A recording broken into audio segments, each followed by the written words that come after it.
नमस्कार दोस्तों, स्वागत है आप सभी का हमारे चैनल पौराणिक लोक पर। जय माता दी प्रिय मित्रों, आप सभी को 7वें नवरात्र की हार्दिक शुभकामनाएं। आज हम आपको सुनाने जा रहे हैं दुर्गा सप्तशती का 10वां अध्याय। इस अध्याय में मां आदि शक्ति के द्वारा असुर निशुंभ के वध का वर्णन किया गया है। इसमें देवी दुर्गा और निशुंभ के बीच हुआ युद्ध, उनकी शक्तियों का प्रदर्शन और उस अद्वितीय संघर्ष का विवरण मिलता है। इसमें देवी दुर्गा के महाशक्ति के रूप को चित्रित किया गया है, जहां वह ब्रह्मांड की शक्तियों की अधिष्ठात्री देवी के रूप में प्रकट होती हैं। यह युद्ध अच्छाई और बुराई, धर्म और अधर्म, अहंकार और विनम्रता, शक्ति और अनियंत्रित वासना के बीच का अद्वितीय वर्णन है। तो चलिए मित्रों, माता रानी के चरण कमलों का ध्यान करते हुए सुनते हैं दुर्गा सप्तशती के अध्याय 10 की कथा। मित्रों, अभी तक की कहानी में आपने सुना कि किस प्रकार से देवी चंडिका और काली युद्ध में अपना पराक्रम दिखाती है और शक्तिशाली असुरों का संहार करती हैं। इस युद्ध में प्रमुख असुर रक्तबीज की विशेषता यह थी कि जब भी उसके रक्त की बूंदें धरती पर गिरती थीं, तो उससे वैसा ही एक और असुर उत्पन्न हो जाता था। इस समस्या को हल करने के लिए देवी काली ने उसकी रक्त की बूंदों को पीना शुरू किया, ताकि उससे नए असुर उत्पन्न न हो सकें। अंततः देवी चंडिका ने त्रिशूल और अन्य शस्त्रों से रक्तबीज का वध कर दिया। अब चलिए इसके आगे की कथा का श्रवण करते हैं।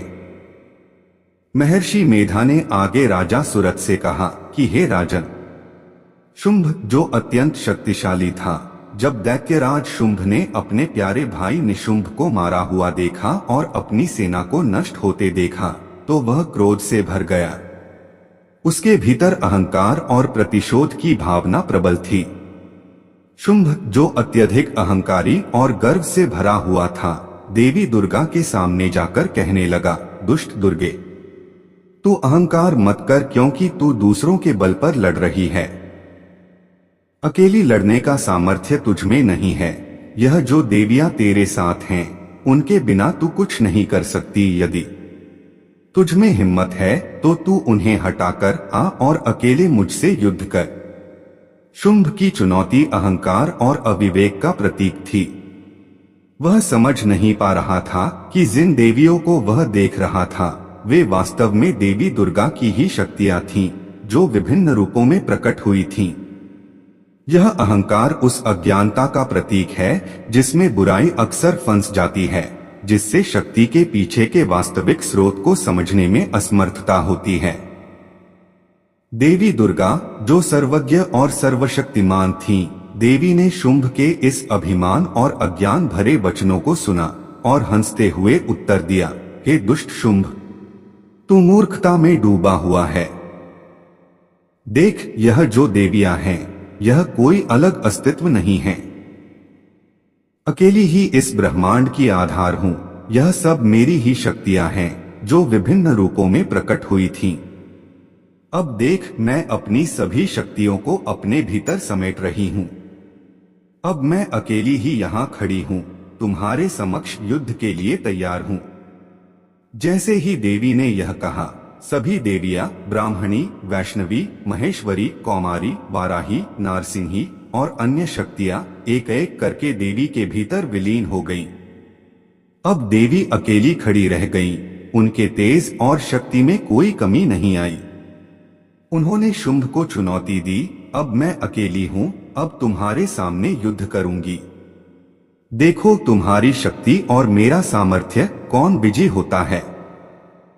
महर्षि मेधा ने कहा, देवताओं और राक्षसों की सेना ने यह अद्वितीय दृश्य देखा। यह युद्ध केवल भौतिक अस्त्र शस्त्रों का नहीं, बल्कि बौद्धिक और आध्यात्मिक शक्ति का भी था। शुंभ और देवी दुर्गा के बीच महायुद्ध आरंभ हुआ। देवी दुर्गा ने अपने हाथों में विभिन्न दिव्य अस्त्र धारण किए हुए थे। देवी ने सैकड़ों अस्त्र शस्त्र चलाए, जिनका प्रहार इतना भयंकर था कि उनकी भयंकरता से चारों दिशाएं थर्रा उठीं। शुंभ ने भी अपने अस्त्रों का इस्तेमाल किया, पर देवी के समक्ष वह प्रभावहीन साबित हुआ। वह अपने अत्यधिक कौशल से देवी के द्वारा चलाए गए सभी अस्त्रों को काटता चला गया। परंतु देवी दुर्गा, जो सर्वशक्ति संपन्न थीं, उन्होंने शुंभ के सभी प्रयासों को निष्फल कर दिया। एक समय ऐसा आया जब शुंभ ने सैकड़ों बाण चलाए, जिनसे देवी दुर्गा को घेर लिया। देवी ने धैर्य से उन बाणों का सामना किया और तुरंत ही अपने बाणों से शुंभ का धनुष नष्ट कर दिया, परंतु धनुष नष्ट होने पर भी शुंभ रुका नहीं। उसने अपनी शक्ति नामक अस्त्र का प्रहार किया, लेकिन देवी ने उसे भी काट डाला। फिर शुंभ ढाल लेकर तेजी से देवी की ओर दौड़ा, किंतु देवी ने अपने तीक्ष्ण बाणों से उसकी ढाल को भी नष्ट कर दिया। शुंभ का रथ टूट गया, उसका घोड़ा मर गया और उसका सारथी भी मारा गया। परंतु शुंभ अपने अभिमान और क्रोध में देवी पर हमला करता रहा। उसने भारी गदा से देवी पर प्रहार करने का प्रयास किया, लेकिन देवी ने उसकी गदा को भी अपने बाणों से काट डाला। यह देखकर शुंभ क्रोधित हो गया और देवी के समीप आकर उसने अपने हाथ से उनके सीने पर जोर से प्रहार किया। देवी ने बिना विचलित हुए तुरंत उसकी छाती पर एक जोरदार धक्का मारा। इस प्रहार से शुंभ पहले तो पृथ्वी पर गिर पड़ा, लेकिन तुरंत ही उठ खड़ा हुआ। इसके बाद शुंभ ने देवी को पकड़कर आकाश में उछाल दिया। वहां आकाश में भी दोनों के बीच भयंकर युद्ध हुआ। यह युद्ध इतना अद्भुत और अप्रत्याशित था कि देवताओं और ऋषियों ने भी इसे देख अचंभित हो गए। आकाश में कई घंटों तक दोनों में युद्ध होता रहा। देवी ने अपनी दिव्य शक्तियों का प्रदर्शन करते हुए शुंभ के हर वार का सफलतापूर्वक सामना किया और फिर से देवी ने शुंभ को आकाश में घुमाकर पृथ्वी पर फेंक दिया। शुंभ, जो अब भी अपने अहंकार में डूबा हुआ था, फिर से देवी पर हमला करने के लिए दौड़ा, लेकिन देवी ने उसकी ओर आते हुए देखा और अपने त्रिशूल से उसकी छाती को त्रिशूल से भेद दिया, जिससे शुंभ गंभीर रूप से घायल होकर पृथ्वी पर गिर पड़ा। उसके प्राण निकल गए और शुंभ की मृत्यु हो गई। दैत्यराज शुंभ के मरते ही समस्त सृष्टि में शांति फैल गई। समुद्र, द्वीप, पर्वत और पृथ्वी सब कांप उठे, जैसे उन्होंने इस अद्वितीय घटना का साक्षात्कार किया हो। शुंभ की मृत्यु के साथ ही पृथ्वी पर उत्पात और अशांति के सभी संकेत समाप्त हो गए। जो पहले तूफान, उल्कापात और प्राकृतिक आपदाएं हो रही थीं, वे सभी शांत हो गईं। नदियों ने अपने मार्गों को पुनः सही दिशा में बहाना प्रारंभ कर दिया। देवताओं के हृदय हर्ष से भर उठे। गंधर्वियों ने सुंदर गान गाना शुरू कर दिया। गंधर्व बाजे बजाने लगे और अप्सराएं आनंद पूर्वक नृत्य करने लगी। पवित्र वायु चारों ओर बहने लगी। सूर्य की कांति स्वच्छ और उज्ज्वल हो गई।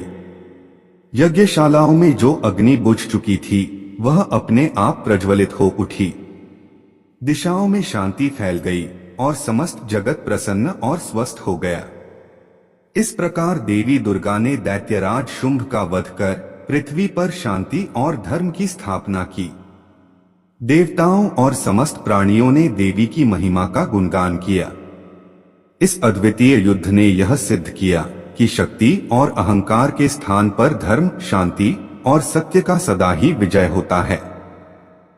देवी दुर्गा ने अपनी अपार शक्तियों का प्रदर्शन करके दिखा दिया कि वे सर्वशक्तिमान हैं और उनके समक्ष कोई भी दुष्ट या अहंकारी टिक नहीं सकता। साथ ही यह कहानी देवी के बल, उनकी शक्ति और उनके अद्वितीय साहस की अद्भुत मिसाल है। मित्रों, इसके आगे की कथा आप अगले अध्याय में श्रवण करेंगे। आज की कथा समाप्त हुई, तो बोलिए मित्रों, जय माता दी।